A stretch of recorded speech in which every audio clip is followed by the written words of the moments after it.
रात के वक्त एक घना जंगल। घने जंगल में छोटी सी झोपड़ी में एक बूढ़ा शख्स रहा करता था। दरवाजा खोला, हमारी मदद करो। सुनसान जंगल में इस वक्त कौन हो सकता है?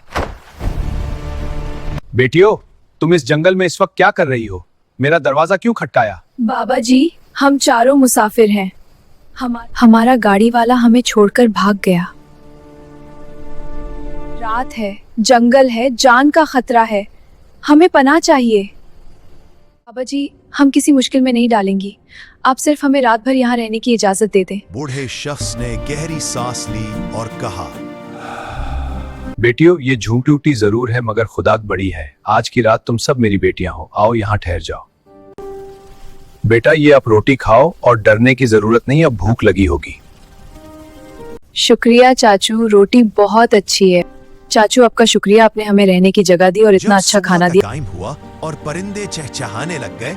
सूरज निकल आया तो लड़कियों ने बूढ़े के होश उड़ा डाले। बाबा जी, हम हकीकत में मुसाफिर नहीं, दरअसल हम एक बख्तली इदारे की खवातीन हैं। मैंने तो अपनी बेटियों समझ के आपको जगह दी।